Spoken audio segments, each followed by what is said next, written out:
try to break it up into segments that aren't too long. You know, the secret, what they're telling me, is 18 minutes for the talk. That's it, 18 minutes. You'd like that. Get out of here, be able to have some brunch. So mindfulness is what we've been talking about. You know, we've always been talking about it, but we're having just a little bit of a focus. I wrote the meditations for the week with, for the past couple of months, I've written them with the focus on specifically on the idea of mindfulness. Now, when we've worked on course material or worked on steps or traditions, really that theme has been underlying the whole time, because the whole idea is to be self-aware. The whole idea is to be paying attention to what's going on in our life. Because as this is lesson 31 from the Course in Miracles that we just did for the meditation. It says, I am not the victim of the world I see. It's just so easy to get caught up in this idea that circumstances and events are out of our control. And actually the truth of the matter is that circumstances and events may very well be out of our control, but the important point is what we do about them is definitely in our control.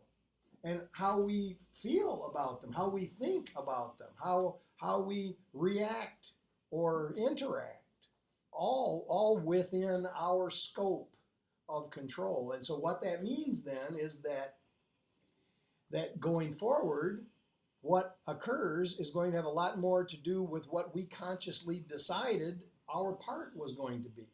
Now, actually, what the Course is saying as we go forward is that we all chose this, even the parts that we don't think we chose, that they are, as in the poem that I sent out this morning, this short verse about actors on a stage. All actors on a stage. Not one, but chose her, his own lines. And so we think about this, the idea that, and the next lesson tomorrow, the lesson tomorrow says, I have invented the world I see. So, and of course, what this is saying is that our experience is coming out of our own mind, regardless of events and circumstances. And the thing is, as we've talked about many times, we may, all of us here, we're in the same room, and some of us are listening to the same speaker, but everybody's having a different experience, and would even question closely, say that something different happened than the person sitting next to them would say. So this is where, so whether or not we believe that what the Course is saying, the ultimate reality is that this is like a dream, that we are having a dream, and that we're not even seeing reality, whether we even, if we can think that the world is solid and a reality and it doesn't matter, we still see it differently than the next person. So we've invented the world that we see. So mindfulness then comes in to help us create a helpful invention. It comes in to guide us into making the decisions that what Wapnick would call the happy dream will occur rather than the nightmare. Or if we find ourselves in a nightmare, be able to find a way out. So suffering is very important to this Buddhist philosophy. It's saying that life in the world is suffering. But the purpose of mindfulness is to become free of suffering. Not just become free of suffering, but help others become free of suffering. So, but life is suffering. But the purpose is to become free of suffering. So it seems to be a contradiction. But what happens is the more mindful we are, the less we suffer. It's actually never promising that we will never have suffering if we practice really well. So to be aware, to be on this path of mindfulness, seeking awareness, we keep our minds open.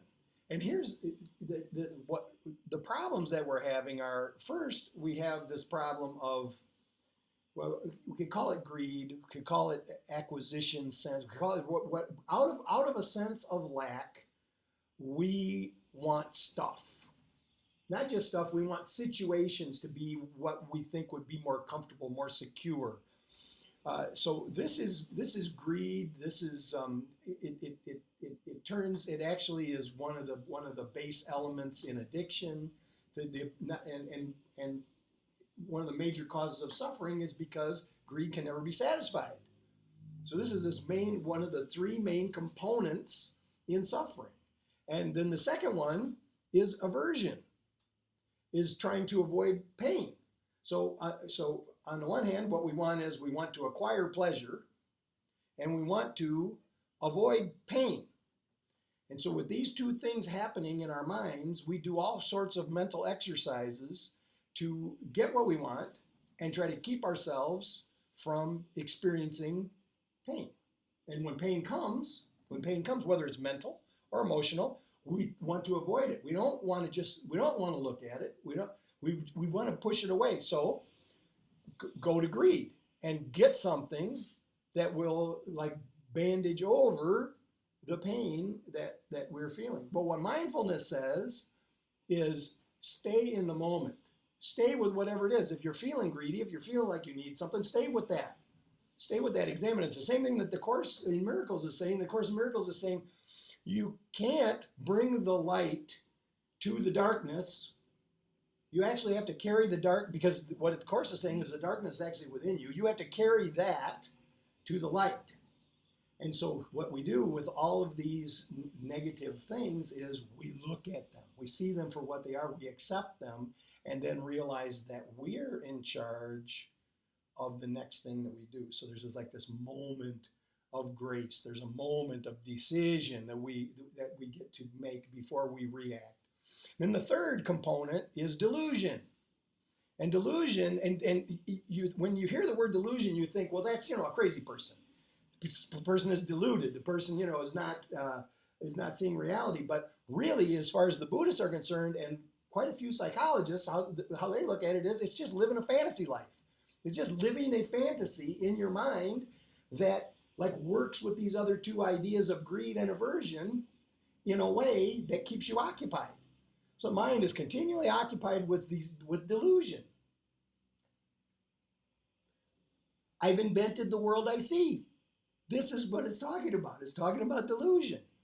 And so I like the idea of having goals. I like the idea of knowing what our roles are in life, choosing the roles that we want. Some roles, we actually don't get to choose, like right here. We may have chosen them sometime before that we don't remember, but some roles, they just happen. They're just ours.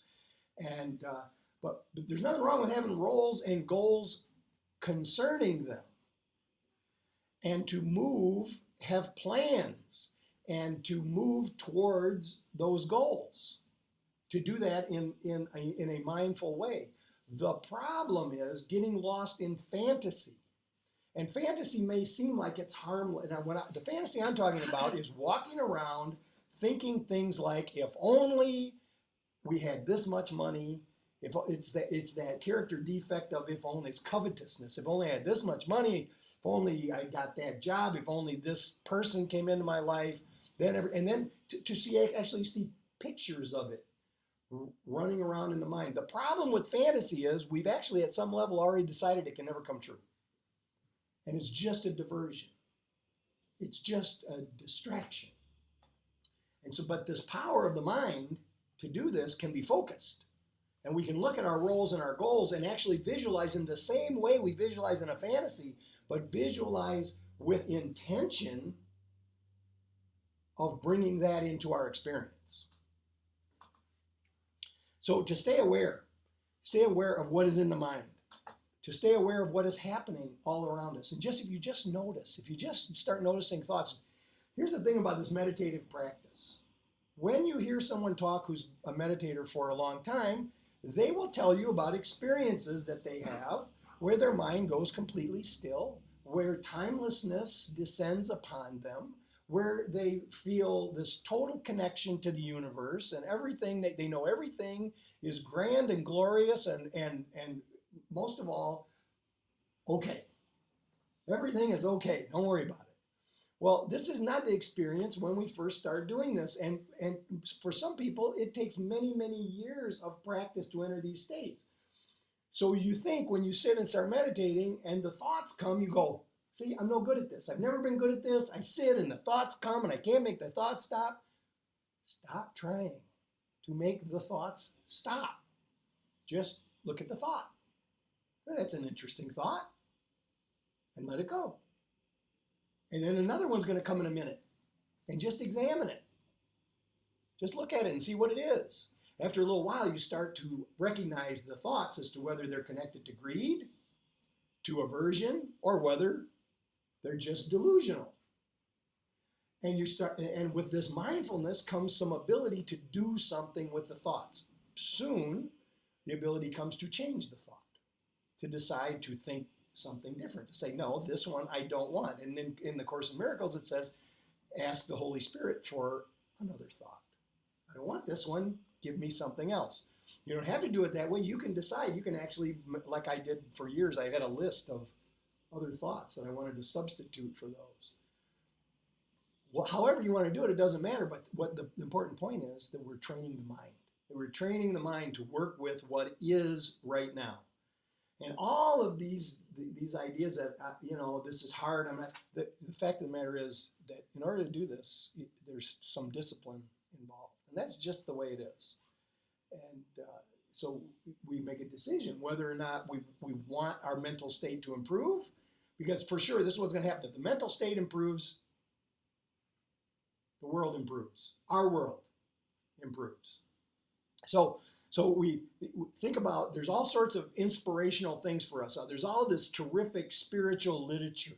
And this is why here we use so many different things. We've got this potpourri, we've got this stew that's on the stove, and we keep adding stuff to it. Sometimes maybe there's too many cooks in the kitchen, but the idea is what I want to offer is I want to offer a number of different perspectives on the same idea, and then you pick, you choose, whatever resonates with you, you go with it. So the spiritual literature has much to teach us. All of the Bible, the Hebrew Bible, the Quran has much to teach us. This is the Bhagavad Gita, whatever it is that you want to read. There's a lot in there, and you find probably that almost every principle that's important will be universal. But this true awareness comes just not from reading the book. It doesn't come just from the literal reading. When we pay attention, we see that the literal reading is just the tip of the iceberg, and that we can dive deeper. We can go deep down into the words. And paying attention, we can allow our intellect to interpret based on what our experiences are of the moment, of the day. And then once the mind starts to work with it, and I'll talk a little bit about that in a minute, to allow the heart to be inspired by the story. So we do this all the while. So we're sitting, reading, we're studying, or if we're just meditating, we stay aware of the present conditions in body, mind, and spirit. Just be aware of what's happening. And what is going to happen is perspective is going to change. Perspective is going to change. And when perspective changes, then it's the world that we see changes, because we've now moved to a different spot. And so there we are. There we have now invented a new view of the world. So when any seeming difficulty occurs, whenever we can see the difficulty differently, we can see ourselves differently,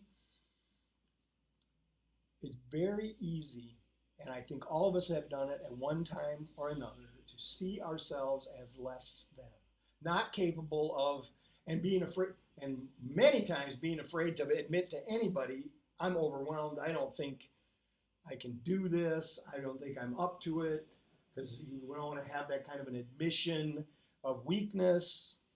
And then, of course, what happens is the alternating thought comes in, that we try to look for a way that we're better than someone else. I'm less than here. Let me judge someone else and be better than them so that I can forget about this feeling of being less than.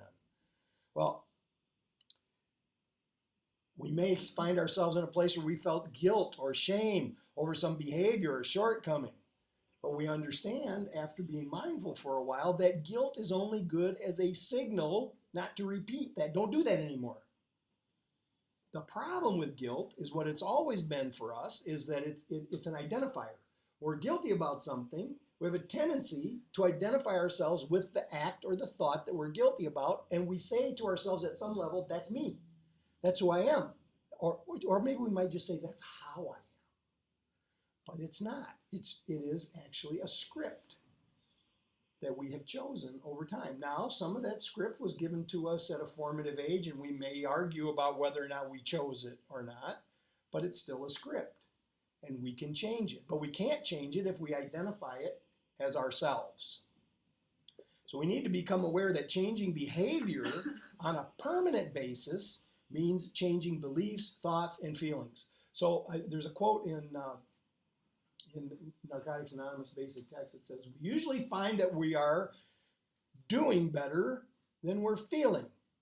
So the idea behind that is to say that we have just what we do, we can make a conscious decision to do or not do something. So we have control over that. But over the long term, if we do not change how we think, feel, believe concerning that issue, it will keep coming up over and over again, and there will come a time when that force of will not work. So if we don't like, I'm recording myself and didn't even know it. If we don't, in both places, if we don't like some of these things that we have done, we just look at them and say, I want to do something different. I want to do something different, but what was it that I felt before I did that? What was the thought that came before the feeling? And then what do I believe about myself that generates this thinking? So we want to change beliefs, thoughts, feelings, actions. We focus on the good that is within us. We extend that out into this larger system of life, because this is the huge thing that is universal. You'll find it somewhere in every spiritual teaching around the world. We are part of something greater than ourselves. Being part of something greater than ourselves is actually our salvation. When I say salvation here, don't get all freaked out on me. I mean safety, being safe and sound in creation, being safe and sound in the universe. The only way that we can be safe and sound is if we're part of it. If we believe that we're apart from it, we will always feel like we're in danger. We will always feel like we're at risk.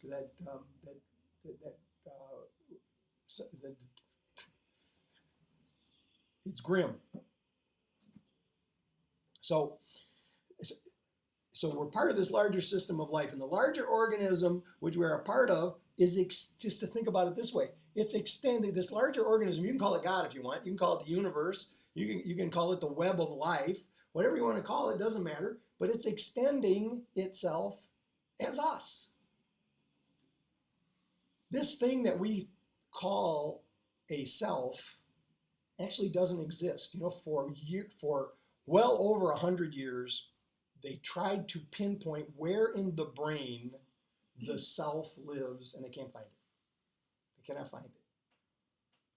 Because it's not, what we call a self is this like temporary conglomeration of events that has us feeling, acting, thinking a certain way. But our self is actually part of this bigger thing. And you can think about it like, look at your hand for a second. You can just look at your hand.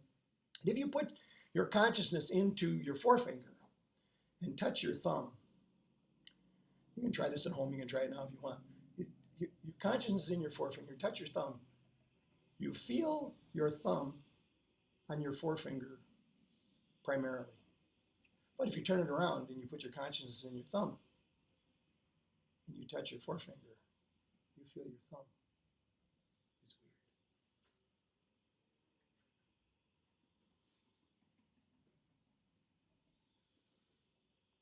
weird. to accept the fact that we are part of something much greater than our small selves. Our perception of the past has been in error. We can correct the error by seeing ourselves as we are. To think about it, the way I like to think about it is I like to think that we are love in action. That call it God, call it the universe, call it creation, the web of life. I want to call it love. That this grander thing is love, and that we are part of that we are extensions of love, and that what we're to do is to go out into the world and extend further. And I put on the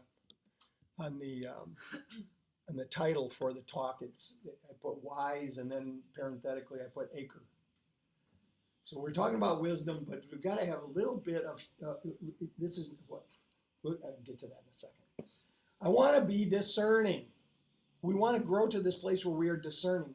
There's a difference in my mind between judgment and discerning. Like judgment, to me, the way I use it and the way I feel about it is that when I'm judging, I am generally judging in a negative way. I'm looking for the shortcomings of others.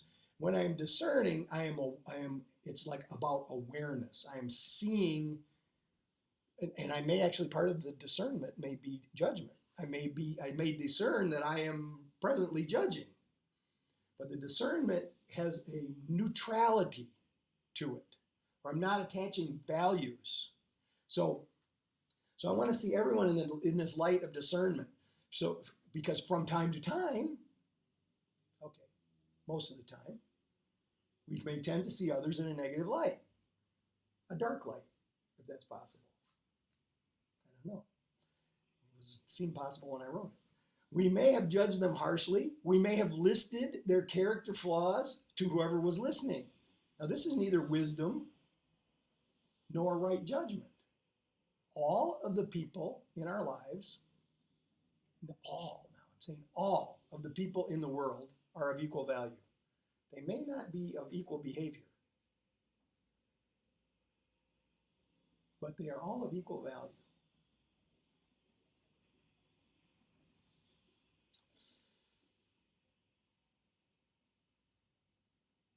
Jesus said, the law is this: love the Lord thy God with all thy heart, with all thy mind, with all thy soul. And the second is like unto it: love thy brother as thyself. And this is, all people in the world are our brothers and sisters, whether we like it or not. We are connected. Even if you don't want to think about it in a religious way or a spiritual way or anything like that, it's just a fact that we are all connected in this web of life. Okay, you could just say he's the bad cousin. I don't care, but still, we're all connected. We're all family. We're all in this together. So we're going to make a commitment to see them as they are. And as they really are is part of the greater good, integral to the universe, an iteration of the divine. So again, this doesn't have anything to do with behavior. I don't have to agree with behavior. I don't have to put up with it even. I can do whatever's in my power to stop the behavior that is harmful to others. But I need to see in my mind that every single person is a part of me. The greater whole. So one of the things that happens with mindfulness is we get this ability to examine things in the mind and then kind of filter them through the heart. We have this wonderful capacity for deep thought. But what we come to see after we've been doing this practice for a while is that thought itself cannot be fully trusted. There's a lot of things going on in the mind that seem to be one way and are not. And so it's helpful, as analysis can be, to be truly wise. We have to allow the mind to connect with the heart. So we can stop seeing things in black and white by allowing a little bit of intuition to inform our knowledge. To take care not to let either emotions or pure intelligence to have sole reign. in our lives and affairs. And the only way we can do this is to stay present with it, to stay on top of it, because that's where we're making these decisions right now in this moment. In doing this, what happens is we actually work out a partnership between these two things that a lot of times are separate. So, cosmic mind, this divine mind, if you want to call it, the mind of God, whatever. This is the mind that we all share. We all share this mind. It is integrated and whole. We need to listen to it with humility. The cosmic mind is already a combination of what we would call mind and heart. So Emerson said this about it. He said, there is one mind common to all individual persons. One mind that we all share. One mind common to all individual persons. And by lowly, and he meant humble, listening, we shall hear the right word.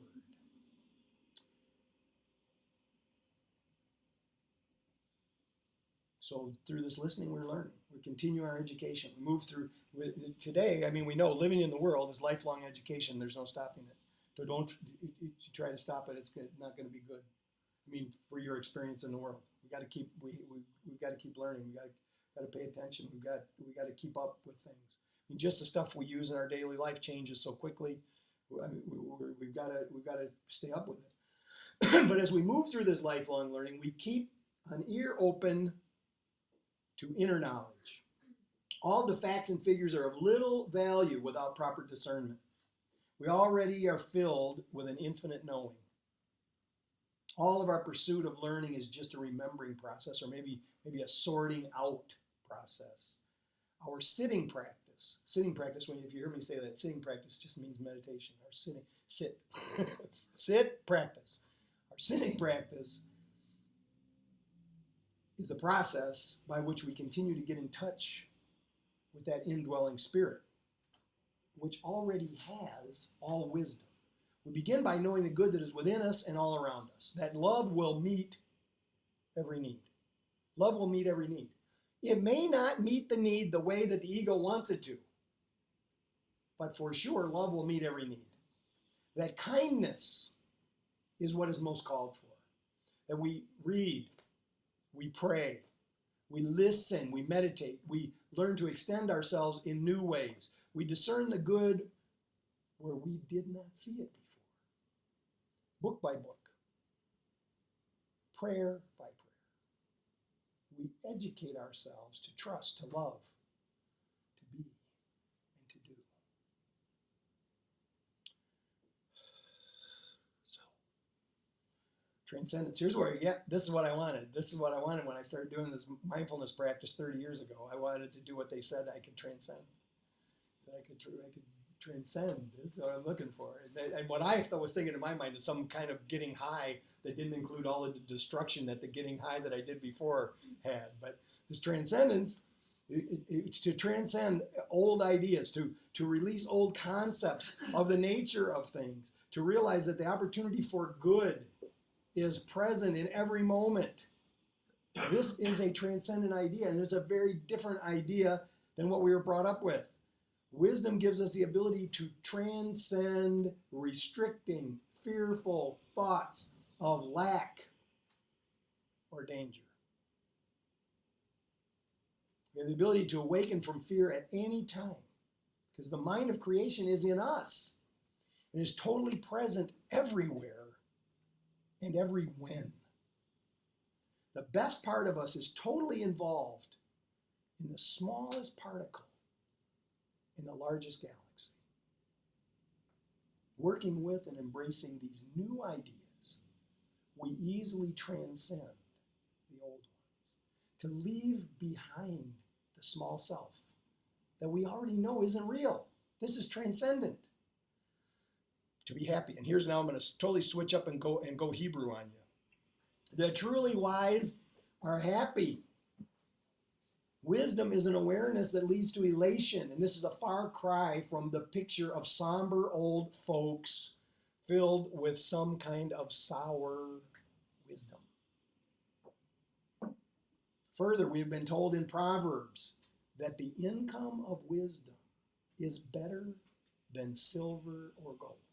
That she and wisdom is Sophia. And in Hebrew mythology, Sophia is like thought about as the wife of God. So wisdom is the wife of God. I don't know how we got this, the patriarchy got so strong with that idea being so present here. But so wisdom, she is more precious than jewels. This is right out of Proverbs, okay? No desire can compare with her. The benefits from wisdom are a long life, sprinkled with riches and honor. Her ways are ways of pleasantness, and all her paths are peace. Wisdom is likened to a tree of life for those who lay hold of her. Those who hold her fast are called happy. And then the proverb finishes by saying, the Lord by wisdom found the earth, mother. By understanding, he established the heavens. So happy are we who have formed a partnership within us between love, faith, and understanding.